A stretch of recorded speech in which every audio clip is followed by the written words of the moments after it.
Hello friends, welcome back to the channel. Today, I've got an exciting story to share with you.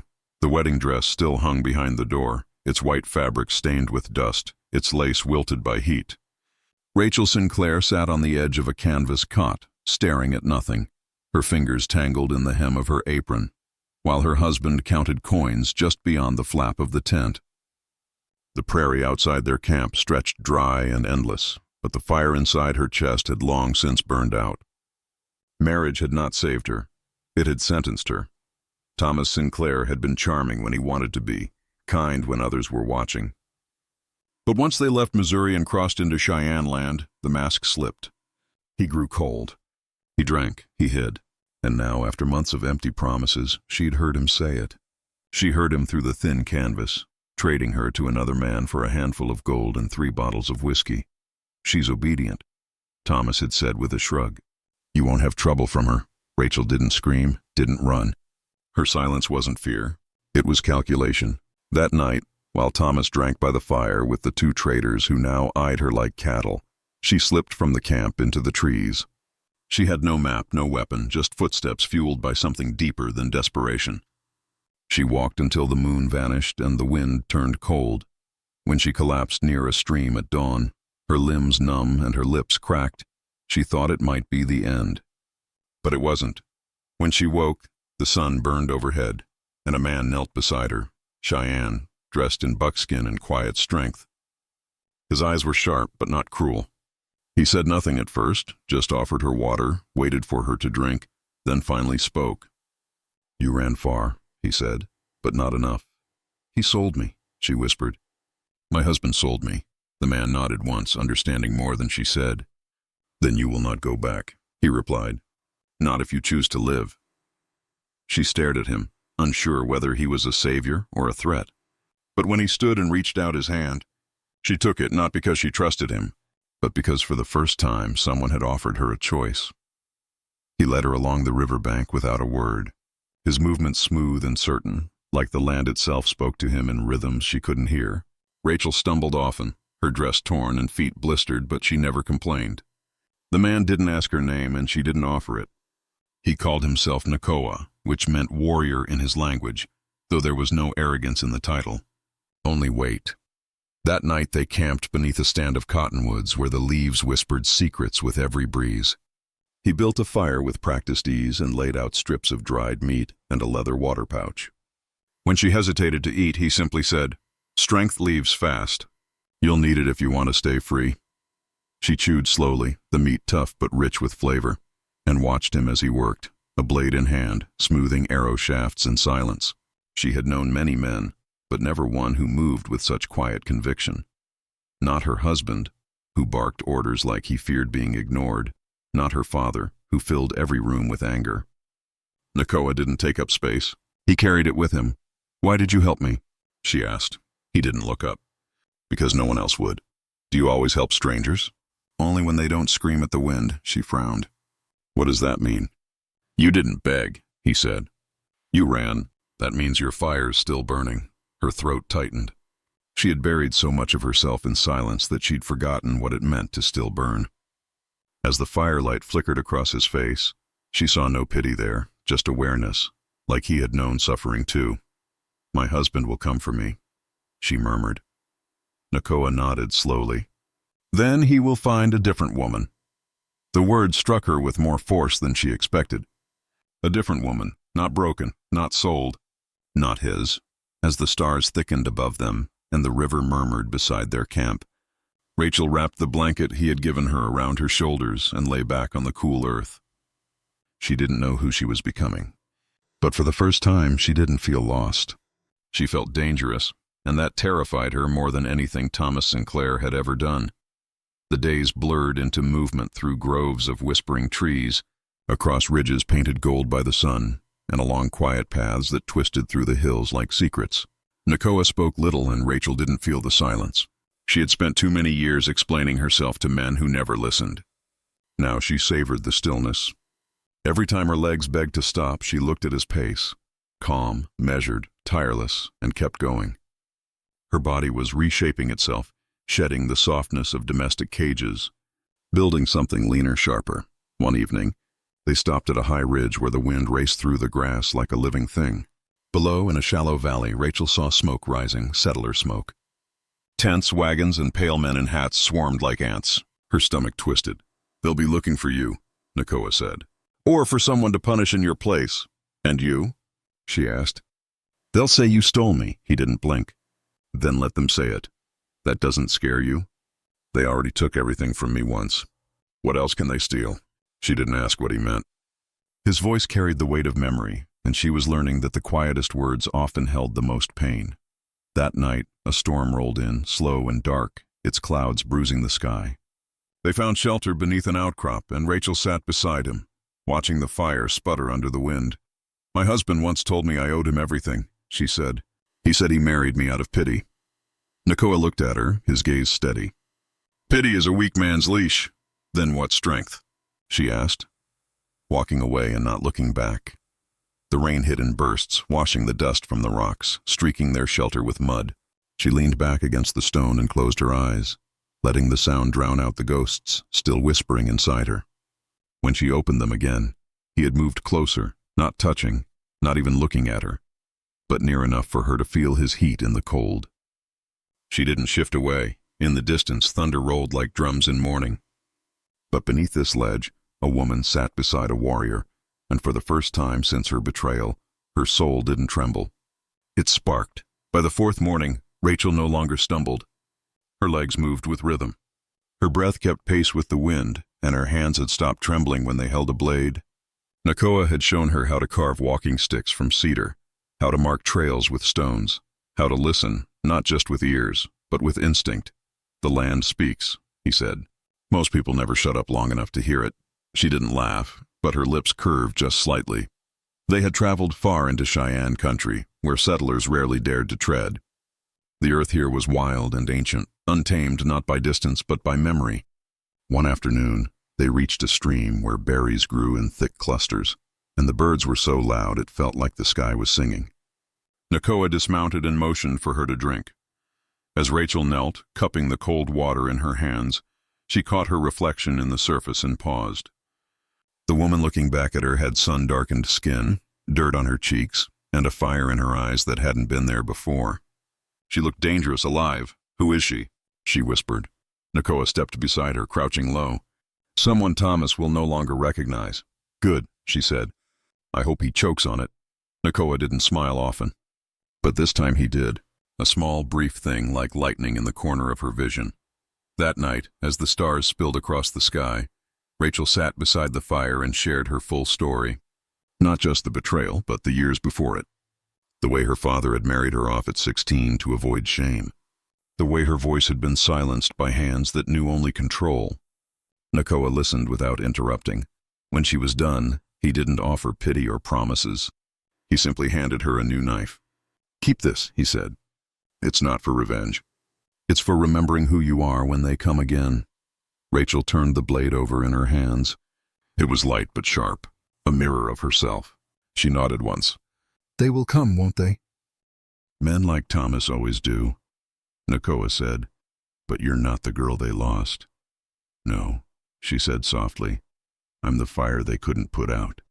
And deep inside her chest, something flared so hot it almost hurt. But this time she welcomed the burn.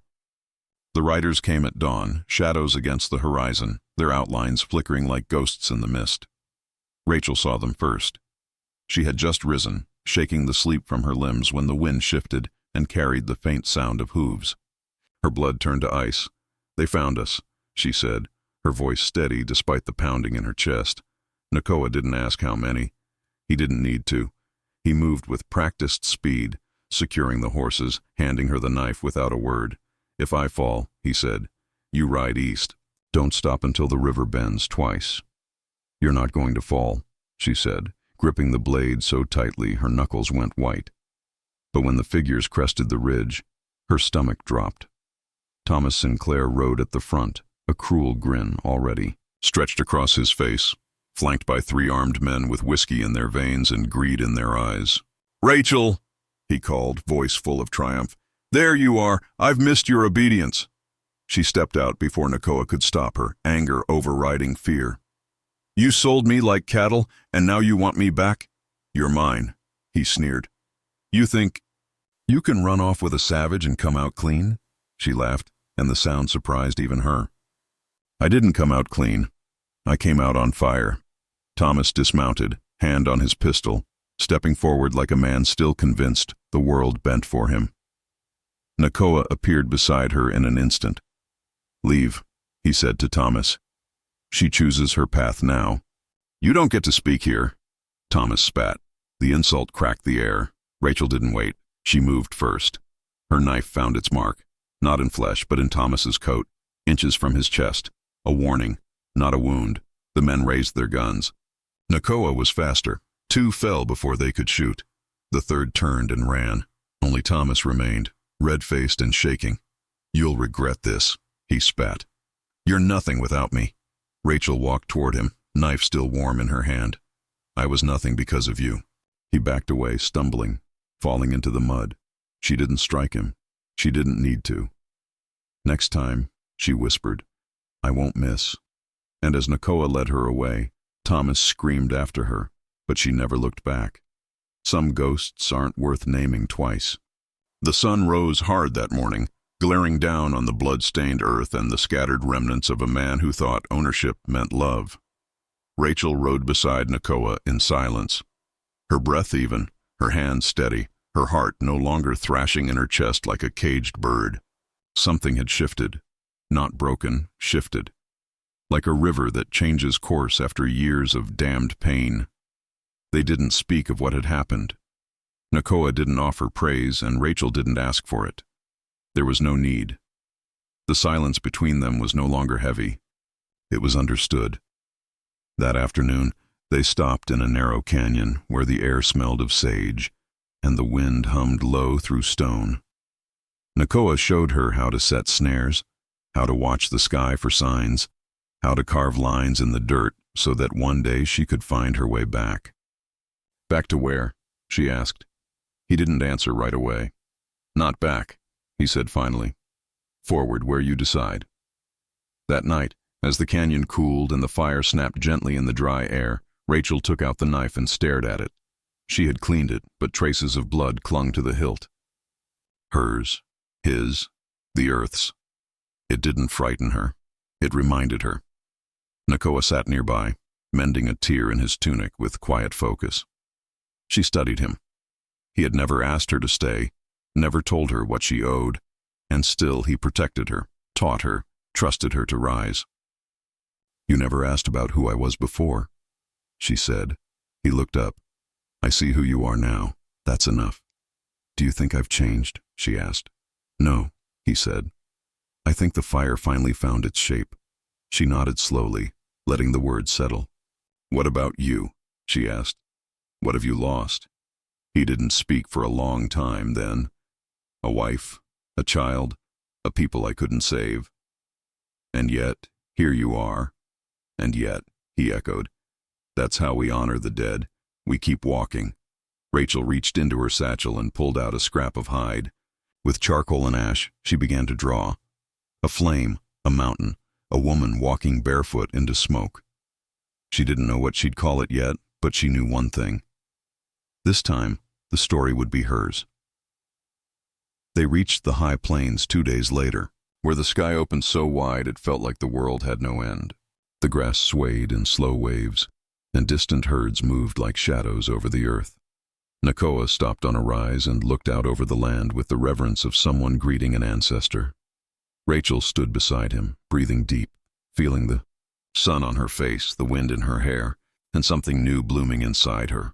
A calm she didn't recognize but trusted. This is where I was born, he said. Not in a teepee or a house here between earth and sky. My mother said the wind gave me breath. Rachel smiled faintly. And what gave me mine? Pain, he said. But pain doesn't have to be a prison. Sometimes it's the forge. They rode into the valley where a small Cheyenne camp waited among the stones. No more than a few lodges, a fire pit, and a woman with eyes as sharp as Nakoa's, his sister. They embraced without words. When Nakoa introduced, Rachel, There was no suspicion in the woman's gaze, only questions. "She's firewalked," she said after a moment. "That's good." Rachel tilted her head. "Firewalked?" "Survived the burning and kept walking," she said. "That's what we call women like you." That night, as the fire crackled and voices rose in songs older than any book Rachel had ever read, she was given a space near the flames, a cup of hot broth and a warm place to sleep. No one asked her to prove herself. No one demanded she explain. She was seen, and that was enough. Before bed, Nakoa handed her a strip of cloth soaked in berry dye. "Choose your name," he said. "Names aren't given. They're claimed." Rachel stared into the fire. The girl her husband knew had died somewhere between betrayal and rage. What remained wasn't a wife or a widow or a fugitive. She was something else. She took the cloth and painted a flame across it. Then a mountain, then a blade. "Ayoka," she said. "It means she brought happiness." "I'm not there yet, but maybe I will be." Nakoa nodded. "Then from now on, that's who you are." And just like that, Rachel was no more. The fire had renamed her, and she would never be owned again. It was near sunset when the past returned, not with thunder or blood, but in silence. Ayoka, no longer Rachel, was grinding dried roots beside the fire when she noticed the horses first, distant and slow-moving across the plains. Her fingers stilled. Something in the shape of the man leading them reached through her like ice. She rose quietly and found Nakoa sharpening arrows near the lodge. He saw her face and didn't ask questions. He simply stood, shouldered his bow, and walked toward the rise. Together they watched as Thomas Sinclair approached, alone except for one rider and a small cart dragging behind.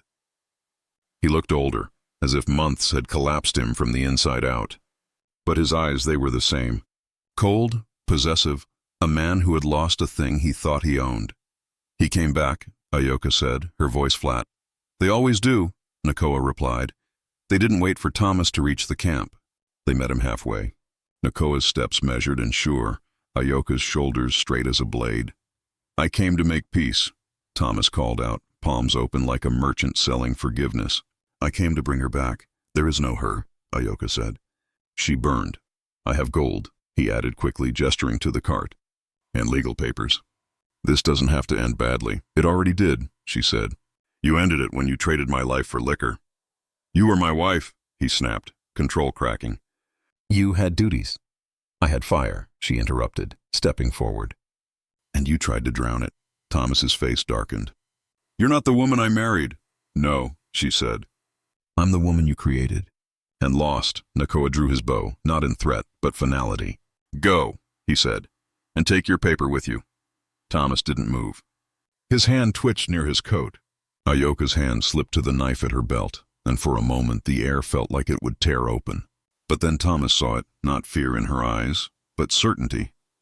He turned, mounted, rode away. No threats, no last words. Just the shadow of a man who had finally understood he couldn't reclaim what had outgrown him. Ayoka stood for a long time after he vanished, the wind lifting her hair, her hand steady at her sides. "You didn't kill him," Nakoa said quietly. "I didn't need to," she replied. "He'll live knowing I didn't flinch." The winds shifted after Thomas rode away, not just in the air, but in the village itself. The people who had watched Ayoka from a distance now greeted her by name. The elder women called her to help gather roots and grind herbs. The children no longer stared. They followed her, giggling, asking to braid her wind-wild hair. Even the dogs seemed to sense the change, curling near her feet at night without fear. For the first time in her life, Ayoka didn't feel like a guest in her own skin. She was no longer trying to prove herself. She had already done that.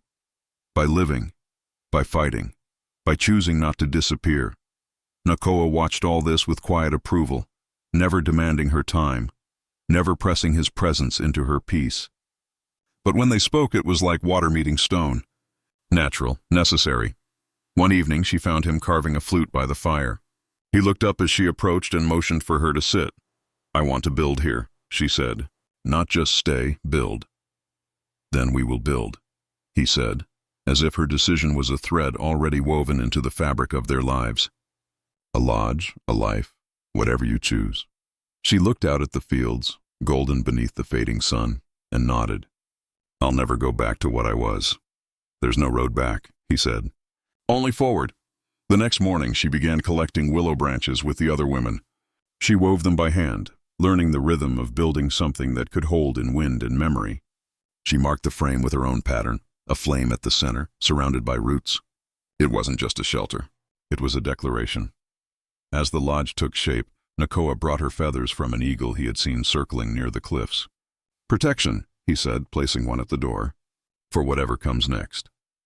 That night, as they sat by the fire, he looked at her with an expression she couldn't name. "Respect, maybe, or something deeper. You could have left," he said, "even after all of it." "I didn't survive to run," she replied. "I survived to belong." In the silence that followed, something settled between them. Not romance, not rescue, recognition. Two people who had been burned by the same world and chosen to rise anyway, not as ashes, but as architects of something new. The seasons turned, and the land softened beneath Ayoka's feet. Spring brought color back to the plains, flowers dotting the hillsides, fresh shoots curling from the earth, and with it a quiet understanding that her life had split in two, before the fire and after. In the morning she rose with the others, fetching water, grinding roots, helping mend hides. Her lodge stood near the river, marked by a carved post bearing the flame and roots she had chosen as her symbol. She had no need for locks, no chains on her door, only the certainty that no man could cross her threshold uninvited again. One afternoon she sat with Nakoa beneath a tall cedar, their backs against the bark, watching the sun ripple across the grass.